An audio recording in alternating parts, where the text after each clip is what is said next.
Vamos a dar la primera sesión. No he querido comentar, pero lo hago ahora, un poco presentar el curso, porque íbamos un poco justos de tiempo y tampoco quería entretenerle más de lo imprescindible. El curso es un poco el paradigma de la arquitectura sostenible y el objetivo es un poco dar pinceladas gruesas sobre lo que, por dibujar hacia dónde tendemos y hacia dónde pueden ir un poco las líneas estratégicas a seguir en esto que llamamos de arquitectura sostenible, temas de eficiencia energética, etc. Entonces vamos a tener unas cuantas presentaciones. Yo os voy a hablar antes del coffee break que tendremos luego, pues sobre pinceladas gruesas sobre el tema energético y temas de eficiencia energética y arquitectura sostenible, simplemente una visión un poco global a modo de presentación. Y luego vamos a tener una serie de ponencias de profesores ilustres, de algunos de la Universidad Politécnica, algunos que son profesionales que se dedican al ejercicio de la profesión fundamentalmente, y contaremos también con un catedrático de la Universidad Politécnica de Berlín, y vamos a ver aspectos distintos relativos a la arquitectura bioclimática, a los materiales, a los envolventes, a los sistemas energéticos, etc. Yo me toca un poco inaugurar el curso con ese vistazo general a los aspectos que tienen que ver con la arquitectura sostenible y con la eficiencia energética de la edificación, y para ello pues haré una mínima introducción recordando el concepto de desarrollo sostenible y daré algunas pinceladas sobre consumo energético, sobre el modelo energético actual y los problemas que tenemos, la tendencia que es la diversificación del mix energético y la oportunidad que representa. Daré algunas pinceladas sobre el compromiso de la Unión Europea y de la UPM dentro de las líneas que marca la Unión Europea, y terminaré dando algunas referencias sobre el papel de la edificación, la rehabilitación energética, los edificios casi cero energías y algunas líneas gruesas sobre a lo que se tiende con la generación, distribución y uso de la energía y el papel de la energía calorífica y eléctrica en la edificación. Todo esto para acabar como muy tarde a las 12, que nos han dicho que tenemos que ser muy estrictos con los horarios. El desarrollo sostenible, ya sabéis que se define un poco como el desarrollo que satisface las necesidades presentes sin comprometer la capacidad de las futuras generaciones de satisfacer las suyas. Esta es un poco la definición que se dio en el Encuentro Internacional de Río en el año 92, y esta definición lleva implícito que tenemos algo que sostener, que claramente es el medio ambiente, y que hace falta cuidar ese medio ambiente con algo que desarrollar, y el algo que desarrollar claramente es el desarrollo social, el desarrollo económico y el desarrollo cultural al que tienen derecho todos los pueblos. Esos son precisamente un poco los tres pilares del desarrollo sostenible que marcó el encuentro de Johannesburgo en el 2002, el desarrollo social, el desarrollo económico, todo el desarrollo cultural de los pueblos, y todo sin que suponga un menoscabo de las condiciones medioambientales, de forma que las generaciones futuras pues, puedan disfrutar de un medio análogo a unas condiciones iguales o mejores que las que tenemos actualmente. En este sentido, la arquitectura juega un papel absolutamente clave.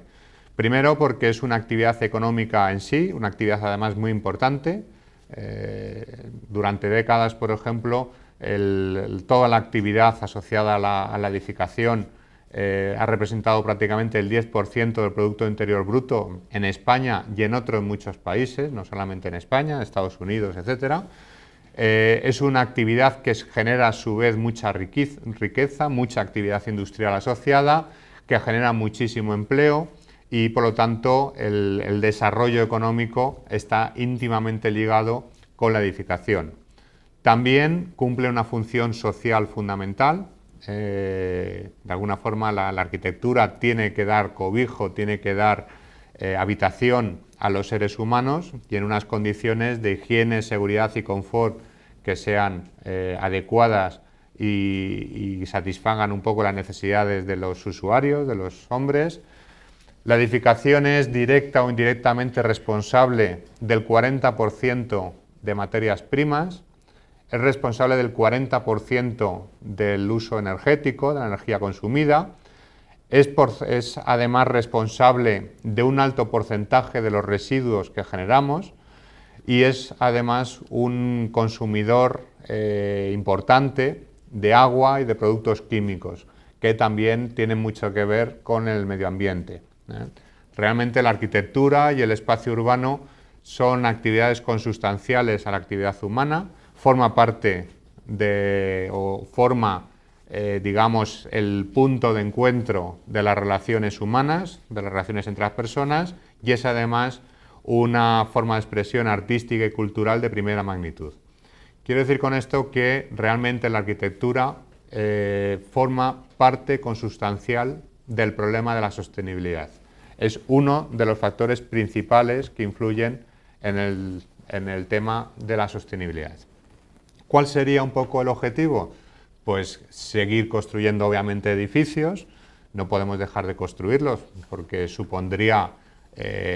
un problema grave social y económico, como estamos viviendo ahora con la crisis actual, pero tenemos que incorporar necesariamente aspectos sociales y sobre todo aspectos ambientales para que realmente no suponga un menoscabo de las condiciones de sostenibilidad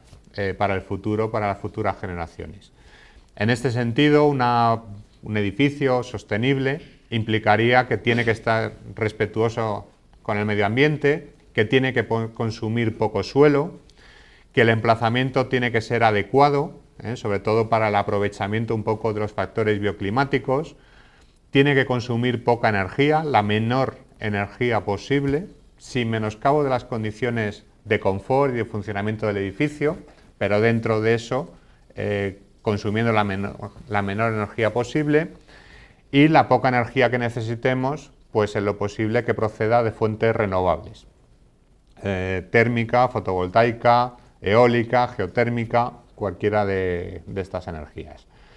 También un objetivo importante es reducir el impacto en el medio ambiente consumiendo el menor número, la menor cantidad, el menor volumen de materias primas y en lo posible utilizando materiales que sean renovables o reciclables y si es posible pues que se puedan reutilizar materiales que ya se hayan utilizado previamente. Y luego pues ir a soluciones ligeras que permitan además bajo consumo de agua y bajo consumo de productos químicos. Esto sería un poco a lo que deberíamos tender y es un poco lo que vamos a desarrollar a lo largo de este curso. ¿Dónde gastamos energía en Europa? Y es un poco lo que vamos a contar un poco en esta presentación, es tener la información necesaria de dónde estamos y a dónde tendemos. Pues la energía, aproximadamente el 27% se consume en la industria, 32% en el transporte, 26% en la parte residencial, 12% en la parte de servicios. Y dentro de lo que son las energías, dentro de lo que es el consumo de electricidad, la industria representa el 37%, las residencias 27%, servicios 25%. En definitiva, el sector de la edificación se estima que consume directa o indirectamente en el entorno del 40% de la energía. Y desde el punto de vista de emisiones de CO2, también un porcentaje importante, 23% en la parte residencial, la parte de industria y construcción 29% y 25% de emisiones de CO2 van asociados al transporte. La energía que utilizamos en la edificación fundamentalmente tiene una doble naturaleza, es energía en forma de calor o energía en forma de electricidad.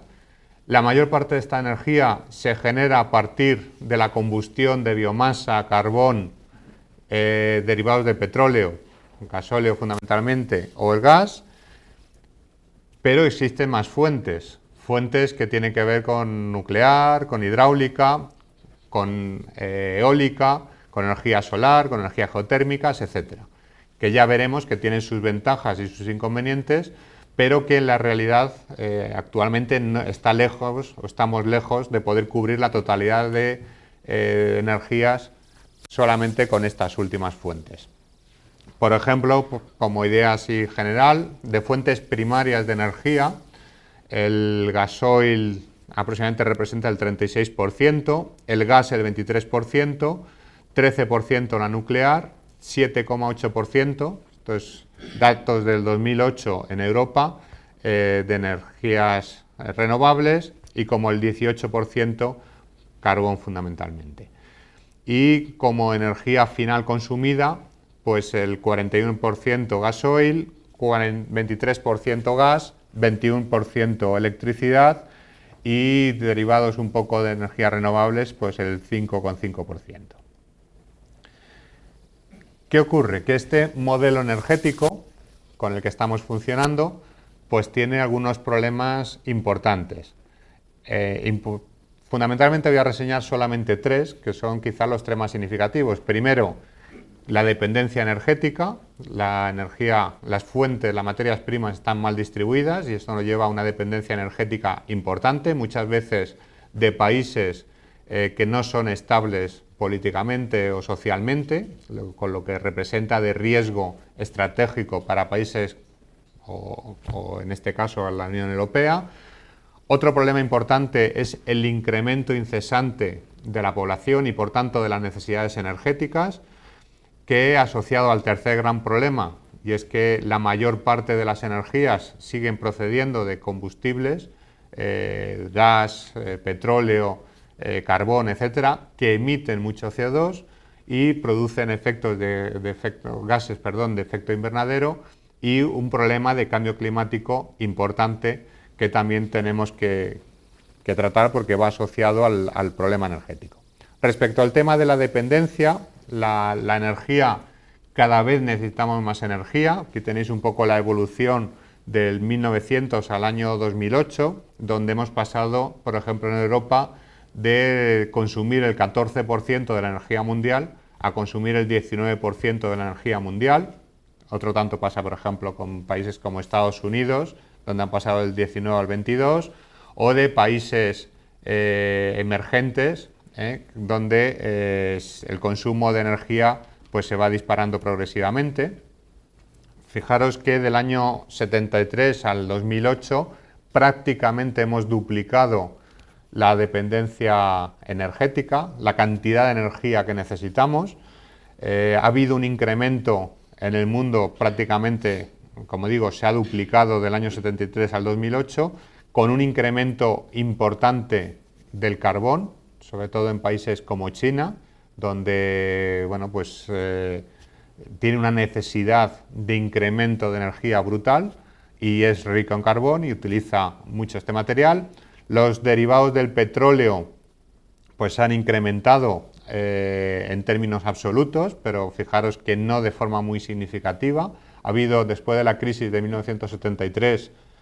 con la subida galopante de los precios del petróleo, pues la estrategia de los países desarrollados fue intentar reducir progresivamente la dependencia energética del petróleo, y de alguna forma se ha conseguido. En términos relativos se ha bajado casi a la mitad, pero en términos absolutos seguimos consumiendo más que en el año 73.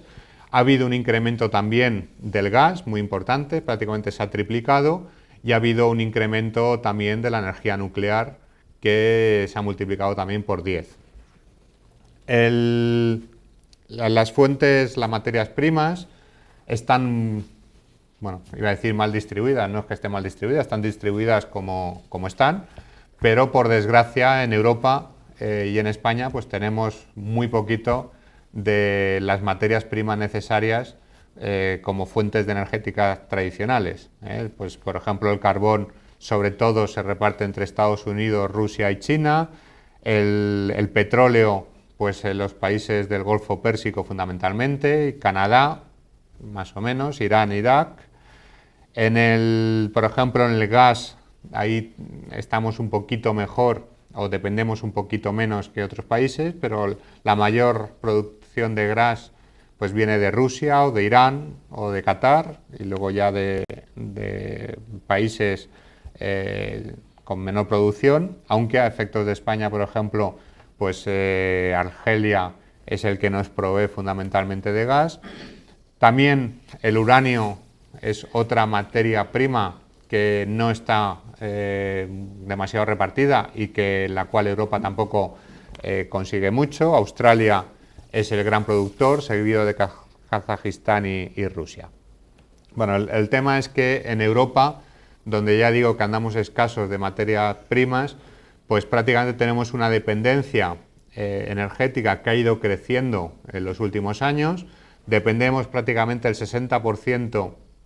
del gas lo tenemos que importar. El mayor importador, la principal fuente de procedencia es Rusia, seguido de Noruega y de Argelia, en la parte del sur. El petróleo, tenemos una dependencia del 90%, también el mayor suministrador viene de Rusia y Noruega, y luego pues países del Golfo Pérsico. Y luego pues tenemos también dependencia en el carbón, no tanto porque no haya carbón en Europa, que hay, pero es costosa su extracción, es poco competitivo, y la verdad es que tendemos a importar pues prácticamente el 40% del carbón se importa. La tendencia en cuanto al uso de energía por persona, per cápita, está razonablemente estabilizada en Europa, pero incluso la intensidad del impacto de la energía en la actividad económica se va reduciendo, pero tenemos el problema del incremento de población y el desarrollo de algunos países como China, India, fundamentalmente, Brasil y otros países en menor medida. La población en la zona OCDE está prácticamente estabilizada, en el mundo desarrollado está más o menos en el entorno de los 1.000 millones, con unas pautas de crecimiento que podéis observar que es muy lenta en esta curva, pero fijaros que la progresión de la población en otros países pues es que está absolutamente desbocada, pasando del año 1950 al 2050 prácticamente multiplicándose por 4. La consecuencia es que la población mundial pues está incrementando a un ritmo impresionante, y por lo tanto las necesidades energéticas, las previsiones que hay es que mientras que los países de la OCDE la necesidad energética se incrementa muy lentamente,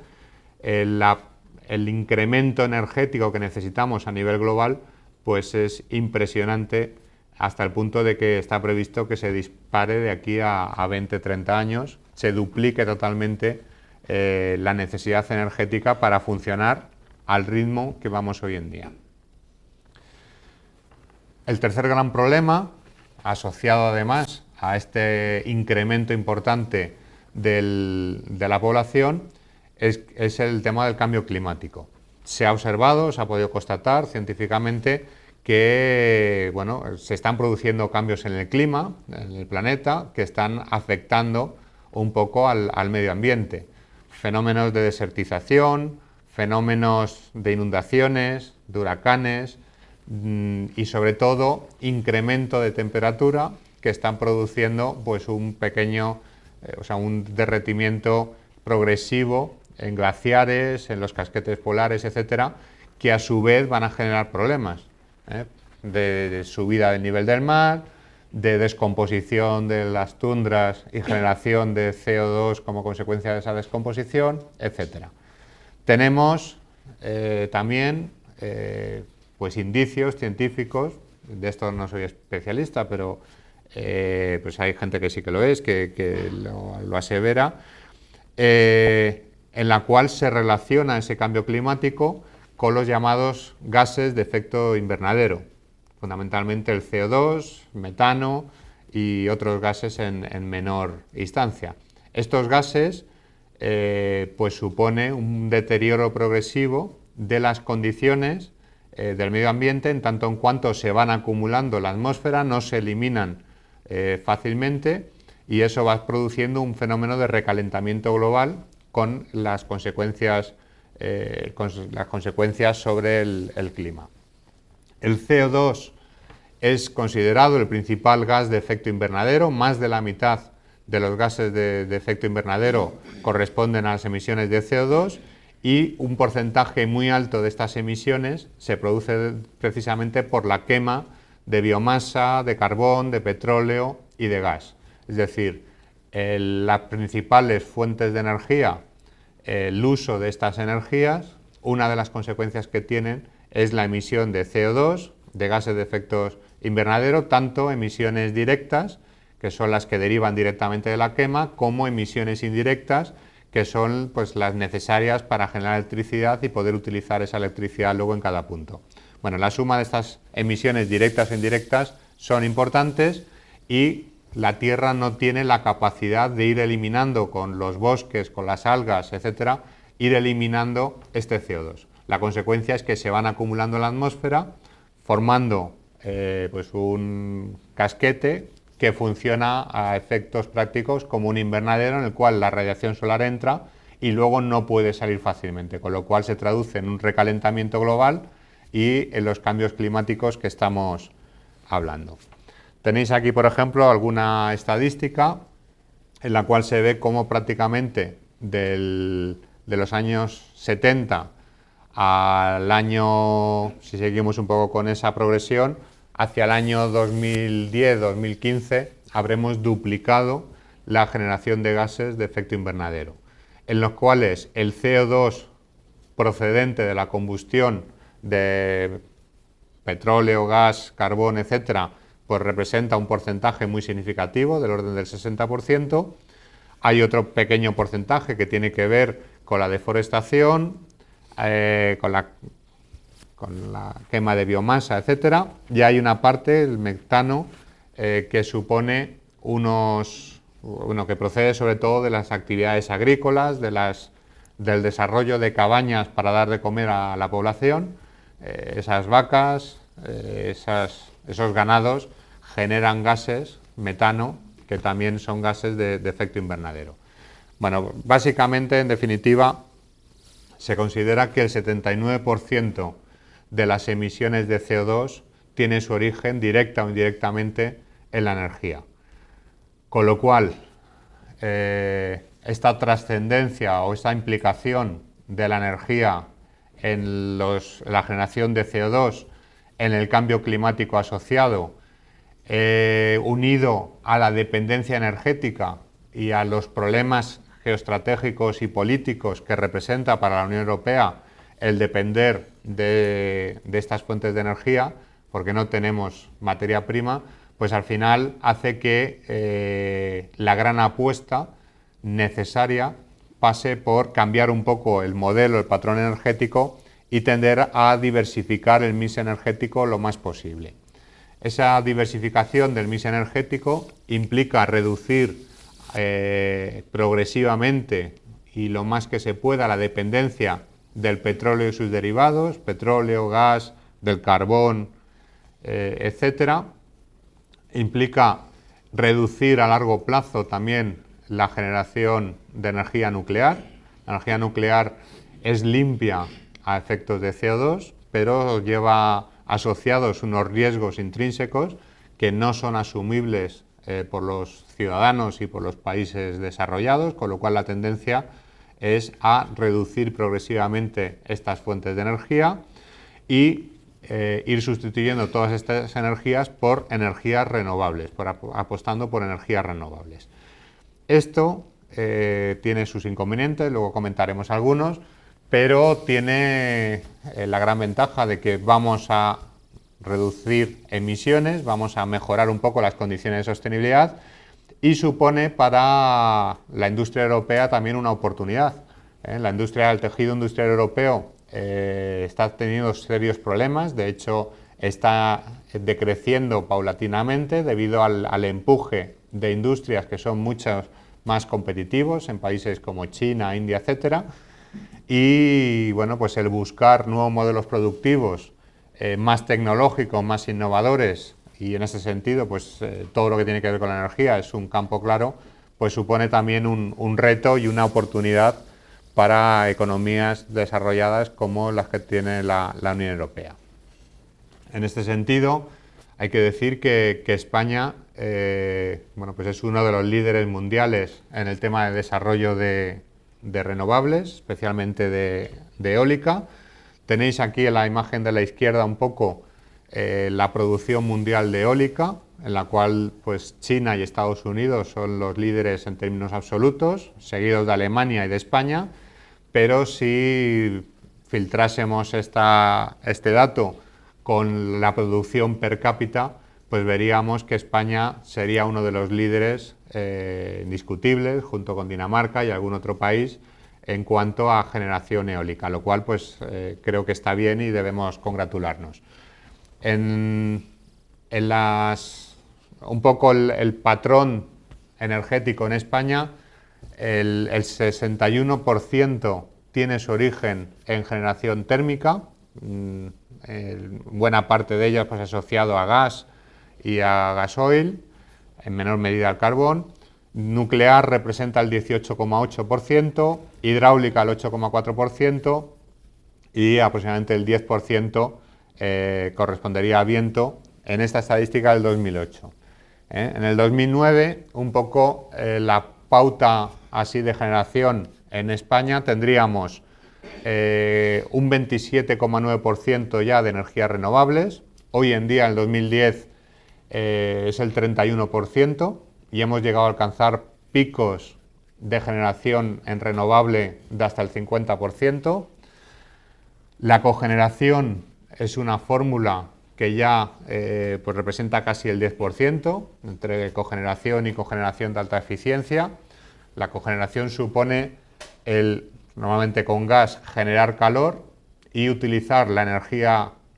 el calor para mover turbinas y generar electricidad, y a la vez utilizar ese calor como energía calorífica pues para calefacción de edificios o para la industria. Tenemos el gas natural, representa el 27,3%, el carbón sigue representando el 12,1%, la nuclear el 19,3% y otras fuentes de energía ya menores, pues el 1,1%. Es también importante reseñar la labor un poco de sensibilización que se hace desde la red eléctrica y desde las propias compañías, en las cuales ya en los propios recibos que se mandan a los usuarios, tenéis ahí en la imagen esta pequeña de la derecha, información que se manda al consumidor, en el cual se le informa del patrón de generación eléctrico que le están sirviendo un poco a su casa, con lo cual está bien porque sirve para ir todos sensibilizándonos, que es un aspecto que, como ahora comentaremos, pues es fundamental e importante. ¿Cuál es un poco la gran apuesta europea en todo este entorno? Pues realmente la apuesta europea es intentar en lo posible reducir progresivamente la dependencia energética e intentar de alguna forma reducir las emisiones contaminantes, pues para hacer un poco lo más sostenible posible el futuro. Se han definido 4 directivas. En el 2002 la de eficiencia energética de los edificios, en el 2009 la directiva que promovía el uso de energías renovables, en el 2010 edificios casi cero emisiones, que es un poco a lo que tendemos con la nueva edificación, hacer edificios que prácticamente no necesiten energía, que sean muy eficientes y que la poca energía que necesiten se genere en el propio edificio a partir de energías renovables, de energía solar fundamentalmente, y la nueva directiva que se ha aprobado ahora hace 2 semanas, que entrará en vigor en el 2012, que promueve una nueva directiva de eficiencia energética, que promueve nuevas medidas complementarias para conseguir el cumplimiento del gran objetivo de la Unión Europea, que es el objetivo que habréis oído hablar del 20-20-20. La Unión Europea tiene el objetivo de conseguir para el año 2020 reducir el 20% del consumo energético, reducir un 20% las emisiones de CO2 y reducir o conseguir que al menos el 20% de la energía generada en Europa provenga de energías renovables. Bien, estos objetivos suponen de alguna forma el orientar toda la estrategia de la Unión Europea a ahorrar energía por todos los lados, ahorrar energía a partir del funcionamiento de los usuarios, a partir del funcionamiento de los edificios, desarrollando envolventes mejor aisladas y con mejores prestaciones. Además de ahorrar energía, el promover la eficiencia energética de la edificación, buscando edificios que sean lo más eficientes posibles, edificios, equipos, sistemas, no solamente es una cuestión ya de arquitectura, sino de los propios equipos, de las instalaciones, etcétera. Y luego la poca energía, pues conseguirla mediante energías renovables. Toda esta estrategia se complementa con el desarrollo de sistemas de evaluación que permitan de alguna forma saber dónde estamos y en qué medida los edificios y los sistemas colaboran en un desarrollo más sostenible o no. En este sentido hay que decir que mientras no seamos capaces de medir y de evaluar el impacto que tenemos con los edificios, pues difícilmente seremos capaces de avanzar en el conocimiento y de progresar. Entonces es muy importante esta labor que desarrollan pues, sistemas que se han desarrollado como por ejemplo el BREEAM, del British Research Establishment, o el sistema LEED americano, o la herramienta verde aquí en España, que permite medir no solamente ya la eficiencia energética de los edificios, sino también los parámetros de sostenibilidad en el sentido más amplio. También es importante un poco las políticas que se están instaurando en España y en todos los países de la Unión Europea de certificar energéticamente los edificios, que nos permite realmente medir el comportamiento energético del edificio, certificándolo pues, de forma análoga a lo que hacemos con los electrodomésticos. Igual que el usuario va a una tienda y pide una nevera que tenga calificación B o calificación A o A+, porque es más eficiente y va a ahorrar más energía, es más sostenible para el medio ambiente, pues exactamente lo mismo, la idea es reproducir un poco el modelo con los edificios. Eso se está ya implementando y bueno, pues de aquí a unos años tendremos ocasión de valorar la efectividad de estas medidas. También es de reseñar dentro de estos sistemas de evaluación un poco patrones como el Passive House, que a partir un poco de lo que están desarrollando en Alemania, pues se está implementando en todos los países europeos. Bueno, un poco para desarrollar estos objetivos del 20-20-20 hay como dos grandes prioridades que son absolutamente fundamentales para que esto llegue a ser una realidad. Por un lado, la generación de conocimiento. Es imprescindible avanzar en el conocimiento para producir equipos más eficientes, para desarrollar edificios que incorporen técnicas activas y pasivas que hagan más eficientes esos edificios y transferir ese conocimiento pues a los profesionales y a la industria para que haya una masa crítica de profesionales que puedan aplicar estas innovaciones en su quehacer cotidiano. Y por otro lado, la sensibilización social es absolutamente fundamental, sobre todo la sensibilización de las nuevas generaciones, de quienes va a depender un poco el futuro inmediato de la edificación. Estas labores de sensibilización tienen que extenderse no solamente ya al público en general, sino con especial énfasis pues, en niños, jóvenes y en universitarios. Bueno, tenemos, antes de avanzar un poco más en esa línea, tenemos como europeos el objetivo del 20-20-20. Han pasado ya varios años. ¿En qué medida estamos cerca o lejos de ese cumplimiento? Pues un poco el último balance que ha hecho la Unión Europea, la Dirección General de Energía, prevé que el cumplimiento un poco de reducción de las emisiones de gases de efecto invernadero en un 20% es un objetivo que se va a cumplir, vamos a un ritmo razonable de cumplimiento. Igualmente vamos a un buen ritmo en cuanto a la utilización de renovables, en un 20% a nivel de la Unión Europea. En España ahora mismo ya estamos en el 31% de energías renovables y el Gobierno tiene como objetivo llegar en el 2020 con un 40% de energías renovables, que es un objetivo ambicioso, pero que también se espera conseguir. Y sin embargo, donde no vamos a llegar, si seguimos así, es en la reducción del consumo energético en un 20%. Ahora mismo se estima que como mucho, siguiendo con el ritmo que llevamos actualmente, vamos a poder reducir las necesidades energéticas en un 10%. Esto ha llevado precisamente a la Unión Europea a sacar la nueva directiva de eficiencia energética, que se aprobó el 26 de junio del 2011, es decir, hace 2 semanas, y que entrará en vigor en el 2012 y que define un paquete de medidas complementarias para tratar de aprovechar el máximo potencial de ahorro energético de los distintos sectores, donde el tema de la edificación podéis observar que es, junto con el sector de la energía, los 2 sectores que mayor potencial de ahorro representan. En el tema de la edificación, pues da una serie de medidas obliga a una serie de medidas importantes. Por ejemplo, obliga a los estados a renovar, a rehabilitar energéticamente los edificios públicos a un ritmo del 3% anual, lo cual, bueno, pues hay que decir que aproximadamente el 8 o 10% de los edificios que hay en la Unión Europea corresponden o son de propiedad pública, pues pretenden que los propios estados sean impulsores un poco de esta política de rehabilitación energética. Un poco, y por hacer una pequeña pausa y hacer una pequeña cuña de publicidad,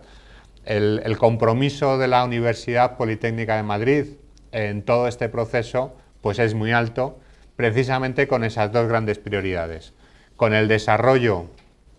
de conocimiento, promoviendo la innovación con proyectos de investigación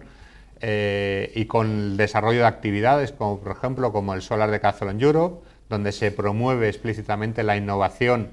de sistemas, de soluciones, de materiales nuevos, etcétera, para mejorar la eficiencia energética. Y por otro lado, apostando también por la sensibilización social y profesional con proyectos como Solar Decathlon y como el TENAction, que son un poco los proyectos que suponen el leitmotiv un poco de este curso. Dentro de los temas de investigación, por ejemplo, el grupo TISE de la Escuela de Arquitectura, que es el que da soporte al TENAction y al Solar Decathlon Europe, del Departamento de Construcción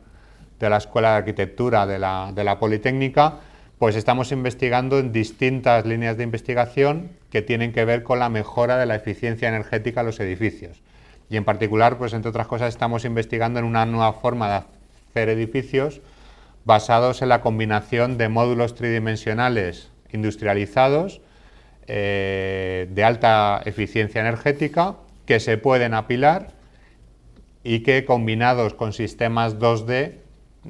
ligeros, de altas prestaciones también energéticas, que incorporan ya sistemas de frío y calor solar, sistemas de mejora de inercia térmica, etcétera,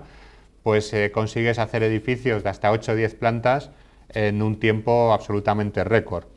con unas perspectivas, atendiendo un poco a la experiencia en países próximos, a experiencias análogas, unas expectativas de mejora de condiciones de sostenibilidad realmente espectaculares. Se reduce el peso de la obra en un 80%, lo que supone de ahorro de materias primas, por ejemplo, de cimentación y el impacto en el medio ambiente. Materiales necesarios se reducen un 43%, la cantidad de agua es despreciable, los residuos generados son la 10ª parte, que es la construcción tradicional, la energía embebida en los materiales se reduce en un 33%, la reciclabilidad se multiplica por 9, la energía necesaria para la construcción se reduce en un 32%, La energía necesaria para el transporte de materiales se reduce en un 70%, 70% del coste de la obra se produce en fábrica, los costes laborales de montaje se reducen un 75% en la obra, en fin. Creemos que muchas de las cosas en las que estamos trabajando en el grupo TISE de investigación y en el departamento de construcción de la Escuela de Arquitectura, pues van a ser un poco, muchos de ellos al menos, van a ser el futuro de la edificación para, por lo menos en este escenario en el que se busca el mejorar la eficiencia energética y las prestaciones de sostenibilidad. ¿Cuál es un poco el papel de la edificación en toda esta historia? Ya hemos comentado antes que representa prácticamente el 40% del consumo energético. Bueno, pues el papel pasa por conocer más o menos en detalle dónde gastamos la energía para intentar de alguna forma ir arañando y reduciendo esos consumos de energía en lo posible. Por ejemplo, en las casas españolas la energía consumida, el 47% se va en calefacción, el 27% se va en agua caliente, 7% se va en cocinar, 4% en iluminación, 14% en electrodomésticos, 1% en aire acondicionado. Dentro de esto hablábamos de que hay dos grandes fuentes de energía, o la aprovechamos como calor o como electricidad. El 35% del calor se utiliza para agua caliente, el 57% para calefacción, 8% para cocinar, y respecto al consumo eléctrico, el 44% se utiliza en electrodomésticos, 26% en calefacción, 10% en agua caliente, 5% en cocinar, 12% un poco en electricidad. Como podemos ver, la calefacción y el agua caliente son las principales, digamos, consumos energéticos que tenemos en los edificios. Un poco la procedencia de esta energía que utilizamos en los edificios: el 24% proviene de la electricidad, 7% del calor, 39% del gas,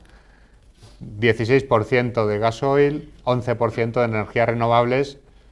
sin contar energía renovable fundamentalmente térmica, sin contar un poco la energía fotovoltaica que va por otra vía. Y un poco la tendencia en estos últimos años ha sido a incrementar el consumo de gas, incrementar el consumo de electricidad y incrementar un poco el uso de renovables, insisto, descontando la parte fotovoltaica, y reducir pues la dependencia del gasóleo y del carbón. Un poco el papel de la edificación, a lo que se busca es intentar conseguir comportamientos lo más efectivos posibles, con un poco la idea que comentábamos antes de reducir todo lo posible la necesidad energética, ahorrar el máximo de energía posible, reduciendo la demanda, con lo cual hay que incidir, aparte del entorno, hay que incidir sobre todo en el comportamiento de los usuarios. Tenemos un potencial de ahorro casi mucho mayor, concienciándonos todos de que es importante cuando salimos de la habitación apagar la luz, que lo que vayamos a conseguir con otras medidas que queramos implementar a los edificios. Por lo tanto, el comportamiento es fundamental y la sensibilización social asociada pues, es muy importante. Y hay que incidir también en la envolvente. La envolvente, la mayor parte de la energía en los edificios lo consumimos pues, por las cubiertas y por las envolventes, y por lo tanto es muy importante y es uno de los temas que vamos a desarrollar específicamente en el curso. También hace falta una mayor eficiencia energética, tanto en el edificio en su globalidad como en los distintos equipos y sistemas y máquinas que intervienen en el funcionamiento del edificio. Y luego la poca energía que necesitemos, pues claramente tendremos que ir a fuentes renovables. A lo que tendemos, como os he comentado antes, es a la certificación energética, en la cual se va a caracterizar un poco la necesidad que necesita cada edificio para operar. Esto ya en muchas comunidades empieza a ser obligatorio, terminará siendo obligatorio para toda la obra nueva, y a medio plazo terminará siendo obligatorio también la certificación energética para todos los edificios en los que se intervenga desde el punto de vista de rehabilitación o de rehabilitación energética. ¿Hacia dónde tendemos o por dónde van un poco los tiros? Pues conforme a la directiva del 2009 y sobre todo del 2010, para todo lo que es edificación nueva, tendemos a lo que se llama el casi cero energía, edificios que tienen que ser muy eficientes energéticamente y con una capacidad de producción suficiente para que el balance energético anual del edificio sea cero o lo más próximo a cero. Y esto es un poco a lo que se entiende con toda la obra nueva. Es obligatorio para todos los edificios que se hagan en la Unión Europea a partir del año 2020 y obligatorio para todos los edificios públicos a partir del año 2018. Pero claro, esto está muy bien para los edificios nuevos, pero para el año 2020 más del 80% del parque inmobiliario va a estar ya construido. Quiere decirse que si queremos realmente ahorrar energía, tendremos necesariamente que invertir en lo que se llama la rehabilitación energética de los edificios. Intervenir en los edificios, que en general están muy mal aislados, para mejorar su eficiencia energética de forma significativa. Y ahí es donde tenemos el gran reto y el potencial de ahorro más importante, y es en el que incide la nueva directiva del 2011, donde se está incidiendo más, en la rehabilitación energética de los edificios. ¿Qué ocurre? Que para que esa rehabilitación energética llegue a ser una realidad, pues hay muchas barreras que subsanar. Hay barreras tecnológicas, porque ahora mismo tan solo se está limitando las intervenciones pues a intervenir sobre las instalaciones, normalmente sobre el sistema de caldera, cambiando calderas de gasoil por calderas de gas, mucho más eficientes. Eso ya representa un ahorro importante, pero ese modelo es insuficiente claramente. Hay una barrera tecnológica también importante en el sentido de que a las soluciones tradicionales de construcción que tienen los edificios aplicamos criterios de rehabilitación energética también tradicionales, lo cual, bueno, pues tiene una eficacia limitada, por lo menos a un bajo coste. Es necesario innovar y generar conocimiento en nuevos sistemas ligeros, de altas prestaciones, de alta eficiencia energética, que permita realmente mejorar la eficiencia energética a un bajo coste. Existen barreras culturales también muy importantes, falta de cultura de rehabilitación. En España no tenemos cultura, no ya digo de rehabilitación, ni siquiera de mantenimiento. El mantenimiento que hacemos es prácticamente correctivo y claramente pues tendremos que fomentar un poco ese desarrollo de cultura de rehabilitación, y falta de cultura de ahorro energético, como ya he comentado y no vamos a incidir más. Existe también una cierta resistencia social. Para rehabilitar energéticamente un edificio necesariamente hay que incidir en toda la envolvente del edificio, y eso pues implica muchas veces, sobre todo con los sistemas tradicionales que tenemos, pues intervenir desde dentro. Claro, cuando los vecinos oyen hablar de que tienen que hacer obra en casa, se le ponen los pelos de punta, y desde luego, pues si pueden, evitan intervenir. Y luego también existe un problema, y es que va asociado a las barreras financieras, es que las ayudas se dan a las comunidades. Para que estas intervenciones sean efectivas hay que intervenir en la globalidad del edificio, y eso supone que todos los vecinos se tienen que poner de acuerdo para suscribir un crédito que luego cada uno tiene que ir devolviendo, lo cual pues supone que es muy difícil que las comunidades se pongan de acuerdo, con lo cual es prácticamente inviable el poder acometer ahora mismo intervenciones serias de rehabilitación energética. Y luego tenemos barreras financieras que tienen que ver con pues ayudas oficiales que ahora mismo están un tanto dispersas, que están alejadas de lo que sería el punto de equilibrio a partir del cual merecería la pena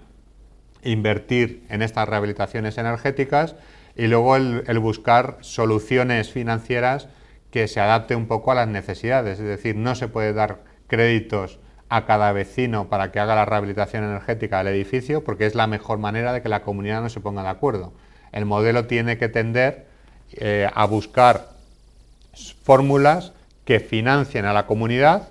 con el compromiso de devolución del crédito de la comunidad, con el dinero que se ahorre de la factura energética. Eso sería un poco el modelo al que se tendería.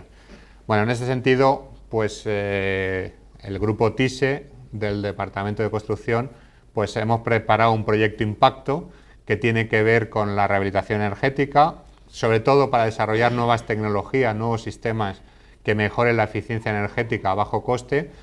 interviniendo desde fuera de forma no invasiva, y que de alguna forma también trata de analizar, identificar y atacar pues las barreras culturales, financieras y sociales que impiden ahora mismo el desarrollo de estas iniciativas. Bueno, respecto al tema un poco más allá de lo que es la edificación, que tiene que ver con la generación, distribución y uso de la energía, también existen unos problemas más o menos identificados y una tendencia clara que es un poco a lo que se tiende con el desarrollo de smart grids, etc. ¿Cuál es el problema? Comentaba antes que para reducir el consumo energético, los campos de mayor potencial de ahorro energético era la edificación, por un lado, y la propia generación eléctrica, interviniendo en la generación, distribución y uso de la energía. Para mejorar la eficiencia del sistema eléctrico hay que intervenir de alguna forma en 3 puntos. Por un lado, en diversificar el mix energético, reduciendo, como he comentado, el uso de gas, carbón, petróleo, reduciendo de forma asociada las emisiones de CO2, pero en la medida que incrementamos el uso de energías renovables, pues surge un problema cada vez mayor, y es que esas fuentes de energías renovables no son estables. Tenemos sol cuando tenemos sol, cuando no tenemos sol tenemos que utilizar otras fuentes de energía. No es fácil, no está desarrollada la tecnología de acumulación de forma suficientemente eficiente, y por ejemplo la energía eólica pues está muy bien, pero solamente podemos generar energía eólica en unos determinados umbrales de viento. Por debajo de eso no funciona, y por exceso tampoco es segura y hay que desconectar las centrales. Con lo cual quiere decirse que no podemos estar dependiendo en la red eléctrica de que haga viento o haga sol, y por lo tanto las fuentes de energía un poco tradicional siguen siendo necesarias, y por eso hay que buscar un equilibrio en el mix energético en el cual la tendencia sea a reducir el consumo de estas fuentes de energía, incrementar las renovables, pero de forma que se garantice un poco la estabilidad del suministro. También es muy importante todo el proceso de transformación, transporte y distribución de la energía. La energía, ya sabéis, que se transporta en alta tensión para minimizar las pérdidas de carga, pero eso implica transformar la energía de alta a media y de media a baja, lo cual supone que por transporte y por transformación perdemos muchísima energía. Mucha energía con las consiguientes emisiones de CO2 asociadas. ¿Cuál es la tendencia? Pues intentar acercar la generación a los puntos de consumo. Intentar, un poco a lo que se tiende, es lo que se llama la generación distribuida. A generar cerca del punto de consumo, repartido por los edificios, por las naves industriales, cerca de las ciudades, para reducir al máximo la pérdida de transporte y la pérdida de transformación. ¿Qué ocurre? Pues que como esta generación distribuida se hace sobre todo con energías renovables, pues el tema y el gran reto es cómo conseguir la estabilidad del sistema y el equilibrio, utilizando o integrando las grandes fuentes de generación que se desarrollan a nivel nacional con los sistemas un poco desarrollados localmente, más procedente de aportaciones renovables. También es muy importante el tema del consumo. Uno de los problemas que tenemos es que cada uno utiliza la energía cuando le viene bien. Las tarifas energéticas ahora mismo, salvo para la industria, no existe discriminación horaria, tenemos una tarifa plana, entonces nos cuesta lo mismo poner la lavadora por la mañana que por la noche. Consecuencia, la ponemos por la mañana, o por la tarde, o por la noche cuando llegamos a casa. Consecuencia de esto es que se producen unos picos de generación muy importantes y unos valles de generación importantes. Es decir, tenemos un sistema eléctrico que está desequilibrado porque la demanda no se corresponde con la generación. Tenemos, por ejemplo, por las noches donde el consumo es muy pequeño, es cuando más energía eólica producimos, hasta el punto de que muchas veces pues, la energía no sabemos qué hacer con ella. Parte se aprovecha para acumularla en forma de energía potencial, bombeando agua a los pantanos, pero aún así hay muchas veces que sobra energía y se pierde energía y hay que desconectar plantas que podrían estar produciendo energía porque no se pueden utilizar. Y en cambio, durante el día, pues necesitamos poner en marcha, pues a lo mejor hidráulicas o térmicas para poder cubrir la totalidad de la demanda. Entonces, uno de los retos que tenemos a nivel un poco de generación y distribución de energía es cómo adecuamos de alguna forma la generación, cómo acoplamos la generación con la demanda, intentando, digamos, utilizar más energía por las noches y reducir un poco la energía en las horas punta. Aquí, en este sentido, pues la introducción del coche eléctrico puede ser importante, porque el coche eléctrico lo podemos tener cargando por las noches, lentamente, de forma que estamos todo el excedente energético que tenemos por las noches lo podemos inyectar en los coches eléctricos y durante el día funcionan eléctricamente, por lo menos mientras sea posible, reduciendo las emisiones directas y el combustible, la cantidad de combustible que invertimos. También, a nada que intervengamos un poquito a nivel de cada uno, de cada casa, y pongamos la lavadora cuando hay más disponibilidad de energía, etcétera, pues vamos a conseguir acoplar un poco la generación con la demanda. Y este es un poco el tercer gran nivel en el que habríamos, o el cuarto gran nivel en el que tendríamos que intervenir. Es decir, si nosotros queremos conseguir hacer más eficiente todo el sistema eléctrico, tendremos por un lado que incidir en la red general, fundamentalmente desarrollando digamos la gran red eléctrica de los países, que tienen que estar interconectadas con otros países para que haya una nivelación de energía y se pueda vender energía o comprar energía según las necesidades. Ahora mismo ya toda Europa está interconectada eléctricamente. Quizá uno de los puntos más débiles de esa interconexión lo tengamos precisamente aquí en España, que solamente se produce por 2 puntos con Francia, y uno de los retos es precisamente que haya una interconexión eléctrica más robusta con Francia, que a su vez está conectado con toda la red europea. Las redes de distribución tienen un gran reto, las compañías suministradoras tienen el gran reto de conseguir garantizar la estabilidad del sistema con la energía generada a nivel estatal y la pequeña energía generada a nivel de barrio o a nivel de ciudad. El tercer gran nivel serían las redes precisamente de barrio o de ciudad, lo que llamamos las smart grids, que básicamente lo que se trata es de generar la energía cerca del punto de consumo, en los barrios, en las ciudades, fundamentalmente procedente de energías renovables, que son limpias y que pueden ser bastante eficaces, y eso compatibilizarlo o, digamos, conseguir la estabilidad con la red general. Uno de los retos que tenemos es el ser capaces de acumular energía. Generamos mucha energía, pero tenemos que ser capaces de acumular esa energía. Y uno de los grandes retos desde el punto de vista de la investigación está en nuevos sistemas de acumulación que sean eficientes y que nos permitan maniobrar un poco con esa energía. En ese sentido, el coche eléctrico, una de las líneas de investigación que se están desarrollando es que las baterías de los coches eléctricos tengan capacidad no solamente de carga, sino de carga y de inyección, de tal forma que cada coche eléctrico pueda utilizarse a su vez por parte de los usuarios para comprar energía cuando es barata e inyectarla a la red, venderla cuando sea un poco más cara. Y el cuarto gran nivel sería el de los propios edificios. Es muy importante este nivel porque es el que más ligado está con la arquitectura, buscando una cierta capacidad de generación, lo que llamaríamos la microgeneración, que tendría que suministrar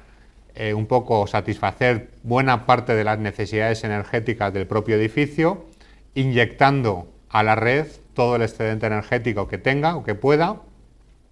Sería muy importante el gestionar la demanda de forma inteligente y de forma automática, adecuando un poco el consumo a la disponibilidad de la energía. La disponibilidad de la energía, en definitiva, tiene que ver con el precio de la energía. Si hay mucha energía, el precio baja. Si hay poca energía, el precio sube. Y simplemente, si yo tengo que poner la lavadora pagando 0,5 céntimos o pagando 0,10 céntimos, ya procuraré ponerlo cuando me cueste 0,5 céntimos el kilovatio. Porque si lo pongo cuando me cuesta 0,10, me va a costar el doble esa lavadora. Por lo tanto, un poco es necesario medir consumos, ¿vale? En los edificios tendremos que tender a poner sistemas de medición de la energía en cada una de las líneas, por lo menos las líneas principales del edificio tendrán que estar monitorizadas. Tendremos que, simplemente con esto, existen estudios que vienen a decir que hay un potencial de ahorro energético entre el 8 y el 10%, simplemente porque el usuario sepa cuánto le cuesta utilizar la energía. Será necesario desarrollar, investigar el desarrollo de sistemas domóticos, de pasarelas residenciales que nos ayuden en esta gestión de la energía. Es impensable que la señora o el señor que usa un edificio esté pendiente de la radio o de internet para saber qué precio tiene la energía en este momento para poner la lavadora o no. Todo eso tiene que estar automatizado y por lo tanto tienen que ser sistemas que sean eficientes y automáticos, y luego será necesario instaurar una política tarifaria que realmente discrimine el uso de la energía y adecue el precio de la energía a la disponibilidad. Ahora mismo para las tarifas normales existe una tarifa, o sea, como usuario el kilovatio hora nos cuesta X y da lo mismo que lo utilicemos durante el día o durante la noche. Para la industria existen las horas valle, o sea, tarifa nocturna o tarifa diurna, y ahora se está implementando la tarifa supervalle que llaman, que es con lo que juega además el sistema eléctrico, la red eléctrica, pues para nivelar un poco la potencia. Tiene suscrito contrato con las grandes industrias que le permite cortar el suministro energético en determinados momentos, pues para equilibrar un poco la red. Bueno, esos tres niveles siguen siendo insuficientes y a la tendencia, a lo que se tiende en Europa, es a largo plazo a ir a un sistema prácticamente al minuto del coste de la energía real, de ver cuánto se está produciendo, cuánto se está demandando y deducir a partir de ahí el precio, y prácticamente online cada uno decide si vende, compra, lo que sea. Eso a largo plazo. A medio plazo, a lo que se tiende aquí en España y en Europa, porque todo esto son políticas armonizadas, es a definir 4, 5, 6 escalones, ya veremos, de tarifas horarias, en la cual discrimina de alguna forma el precio de la energía en función de la disponibilidad. Y es imprescindible para que realmente todo esto funcione y sea eficiente. Yo juego con la energía e invierto en desarrollar un sistema medio inteligente que me gestione la lavadora, por decir algo simple, sí voy a tener una ventaja, un retorno económico. Y por lo tanto todo esto hace falta. Comentaba antes, cuando hablaba del solar de Cathrón, que para la villa solar del 2012, una de las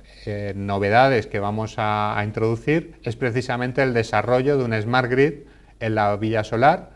de forma que los ciudadanos puedan percibir los 4 niveles de gestión energética. Al nivel nacional, donde Red Eléctrica va a mostrar su sistema de generación eléctrica y su sistema de nivelación y de predicción, con unos demostradores, unos simuladores que va a permitir a la gente pues ver qué pasa si ahora hace más viento, pues que automáticamente se para esta central térmica porque no necesito más energía, o como para el invierno necesito más energía, voy a activar el reactor de esta nuclear para tener un suplemento energético dentro de 2 meses. El segundo nivel sería el de la distribuidora, el cómo a partir de lo que aporta la red un poco estatal y a partir de lo que se genera a nivel de barrio, cómo consigo hacer un uso eficiente y mantenido de la energía, equilibrado, ¿vale?, para tener una demanda estable. Por otro lado, la gestión del Smart Grid, en este caso de la villa solar, con un montón de puntos de producción, que son todas las casas, con varios sistemas de acumulación energética, con baterías de distintos tipos, con coche eléctrico y con distintos puntos de consumo. Y cómo a partir de ahí consigues mejorar la eficiencia energética del sistema y con una simulación de, ya veremos cuántos, 4 o 5, digamos, escalones de discriminación tarifaria, pues ver cuánto dinero se ahorra de una forma de gestión o de otra. Y luego el cuarto nivel, que sería con la gestión de la demanda en una casa, que es el prototipo que desarrolló la Politécnica en el 2010, en el cual se hace un uso eficiente de la energía dentro de la propia vivienda, de forma que se traduzca también en euros y la gente pueda percibir cómo con determinadas estrategias pues consigue reducir un 20 o un 30% de la energía que estás gastando. Bueno, por último, tendríamos que hacer referencia también a la energía calorífica. Hemos hablado bastante de la energía eléctrica, pero hay una parte importante de la energía de los edificios que la utilizamos en forma de calor o de frío. Lo más eficiente y a lo que tendemos es a buscar soluciones arquitectónicas de diseño, arquitectónicas desde el punto de vista constructivo, que permitan el máximo calentamiento y enfriamiento pasivo, que permita reducir la necesidad que tenemos de calor o frío exterior para poder mantener las condiciones de confort dentro de la vivienda. Y es un poco lo que va a ser, o parte importante de lo que va a ser el presente curso, el ver toda una serie de estrategias que mejoren de forma pasiva y por lo tanto a muy bajo coste digamos las necesidades de calor o frío en los edificios, porque es quizá lo que tenga un mayor potencial de ahorro energético. ¿Cómo? Pues lo vamos a ver en detalle, pero introduciendo mucho aislamiento térmico en las envolventes. El código técnico supuso una revolución en cuanto al nivel de exigencia de aislamiento y ha sido importante y ha sido una mejora importante, pero estamos hablando de dar otra vuelta de tuerca y mejorar todavía más, reforzar esos aislamientos, porque es la mejor inversión que podemos hacer desde el punto de vista de la eficiencia energética. Pero existen otras muchas estrategias de acumulación de calor o frío aprovechando la inercia térmica de los edificios, bien por la masa de los sistemas constructivos o bien incorporando nuevos materiales como los geles de cambio de fase, que proporcionan una gran inercia térmica en los edificios, que permiten desfasar la necesidad energética dentro del edificio aprovechando mucho más las condiciones exteriores. Por ejemplo, en verano, durante el día hace mucho calor fuera, dentro se puede estar más o menos fresco, pero se termina recalentando el edificio. Durante la noche que hace fresco fuera, si somos capaces de refrescar el edificio durante la noche y acumular ese fresco de la noche en el interior del edificio, al día siguiente, cuando vuelva a hacer calor, nosotros tenemos aquí el fresco que hemos acumulado durante la noche, es lo que se llama la inercia térmica. Ese fresco además durante el día otra vez se va calentando y por la noche, que fuera hace fresco, nosotros tenemos el calor de la inercia térmica del día y así sucesivamente. Es decir, que el jugar con la inercia térmica es fundamental, el jugar con las ventilaciones es fundamental, ¿vale? Sobre todo ventilación nocturna, etcétera. El jugar con sistemas de recuperación de calor, casi el 40% de la energía lo perdemos con la ventilación. La ventilación en las viviendas y en los edificios es importante por salud, por salubridad, pero estamos cogiendo aire que tenemos aquí a 22-23 grados y lo estamos tirando fuera y estamos metiendo aire a 40 grados, o a 38 grados o 35 grados. Con lo cual tenemos que enfriar de 35 grados a 23 grados o 24 grados, tenemos que reducir mucho la temperatura e invertir mucha energía en ello. Si nosotros este aire que tenemos aquí a 22-23 grados, cuando lo echamos fuera, recuperamos parte del frío del calor, y cuando cogemos aire de fuera a 35 grados, lo pasamos por elementos que precalienten o preenfríen el aire, con baterías de geles de cambio de fase, con sistemas de enfriamiento solar, en fin, con todas las tecnologías que luego vamos a ir viendo, lo que estamos consiguiendo es reducir el salto térmico que tengo que climatizar. Y entonces, en lugar de meter el aire a 35 grados, lo estamos metiendo a lo mejor ya a 30 grados o 28 grados, con lo cual tenemos que reducir la temperatura 4 o 5 grados con un coste energético mucho menor. Entonces, existen muchas formas pasivas de bajo coste, utilizando nuevos materiales, utilizando nuevos sistemas, nuevos conceptos que permiten a bajo coste mejorar la eficiencia energética de los edificios, ¿vale? También hay una parte importante que tiene que ver a nivel macro, a nivel barrio. Nosotros aquí en España tenemos tendencia a que los sistemas de generación de calor y frío los generamos dentro del propio edificio, con nuestras calderas, nuestros equipos, nuestras bombas de calor, etc. Problema: la eficiencia de esos sistemas depende muchísimo del mantenimiento y depende muchísimo de los equipos y la inversión que hagamos en esos equipos. Y a título privado, la tendencia es a gastarnos el mínimo dinero posible. La cultura que tenemos hace que pongamos dinero solo cuando se ha estropeado. Entonces, en ese sentido, experiencias en otros países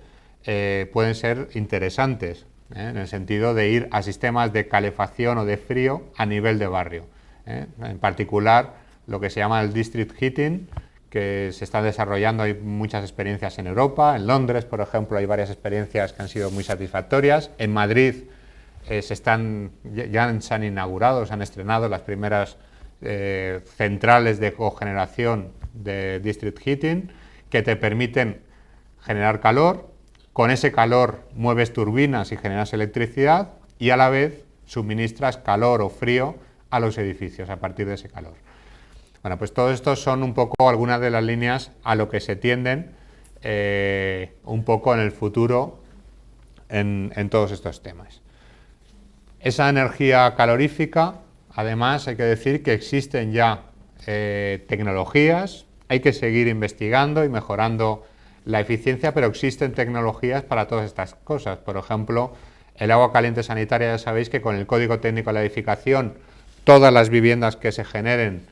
tienen que generar y suministrar agua caliente a partir de paneles solares térmicos. Eso ya es una realidad y se implementa en todos los edificios, aunque no se usa en todos los edificios. Es decir, la normativa va por delante de, digamos, las costumbres sociales, y existen muchos edificios en los que se ha implementado, pero no se usa luego por parte de los usuarios. Pero bueno, el paso está dado. A lo que se tiende es a utilizar también el calor solar para sistemas de calefacción a baja temperatura o alta temperatura. Se tiende a utilizar, y existen ya disponibles, tecnologías para, a partir de ese agua caliente generado con paneles solares térmicos, generar frío solar, utilizando, en lugar de bombas de calor que al final consumen energía, porque al final es un compresor que gasta energía, pues utilizando reacciones químicas que te producen frío, y a partir de agua a 100 grados pues te genera fluido a 18, 20, 22 grados, que te permite pues enfriar significativamente el aire. Existen, como digo, muchas tecnologías, muchos sistemas complementarios que podrían complementar estos temas. Por ejemplo, calentadores eléctricos instantáneos que en un momento determinado, que a lo mejor se produce 10 veces al año, que no puedas cubrir la necesidad de agua caliente con los paneles térmicos, entran en funcionamiento, y aunque se basa en efecto Joule y por lo tanto consume bastante energía, pero te da un complemento instantáneo de la energía que necesitas. O sistemas de recuperación de calor, o sistemas de precalentamiento o preenfriamiento del aire, basados en sistemas de calor o frío solar, geles de cambio de fase, etcétera. Sistemas de control automatizado de todos estos temas, sistemas de doble piel que te permitan controlar la ventilación de las dobles pieles. Uno de los grandes retos que tenemos en la arquitectura es conseguir que el vidrio, que es una superficie pues muy agradecida, que tendemos a hacer edificios cada vez con más superficie de vidrio, pues que eso no suponga un menoscabo desde el punto de vista energético. Bueno, todos estos temas, pues obviamente es el campo de investigación en el que estamos trabajando y en el que tenemos el gran reto a corto y medio plazo. También hacer referencia, aunque no voy a entrar en detalle, en el tema fotovoltaico. Existen distintos sistemas que te permiten generar energía fotovoltaica, desde sistemas híbridos, sistemas amorfos, sistemas monocristalinos, y la tendencia ahora mismo es ir a sistemas de concentración, incorporando ópticas que mejoren la eficiencia. Sabéis que, si no lo sabéis os lo digo, que el récord mundial de eficiencia energética de un panel solar lo tiene la Universidad Politécnica de Madrid, con un sistema de concentración basado en un sistema de óptica que mejora la eficiencia hasta un 30%, lo cual está bastante bien.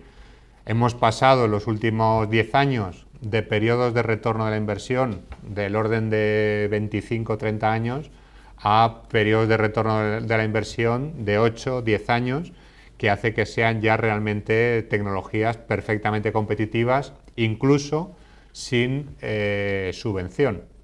El gran impulso que se ha dado en España ha sido por las subvenciones que daba el Estado. Esas subvenciones ya se han congelado, solamente se subvencionan pues generaciones próximas a los puntos de consumo, pero realmente el coste de esa energía se ha abaratado muchísimo, el coste de los paneles solares se ha abaratado muchísimo y el periodo de retorno de esas inversiones pues se han reducido bastante. Bueno, un poco como conclusión y para acabar a la hora prometida, decir que el tema energético, que de alguna forma lo que vamos a ver en el curso tiene que ver con la arquitectura sostenible, con la eficiencia energética. El tema energético es uno de los grandes retos que tenemos como sociedad. Se trata de un factor geoestratégico y político de primera magnitud. No podemos estar dependiendo energéticamente de terceros países, que muchos de los cuales además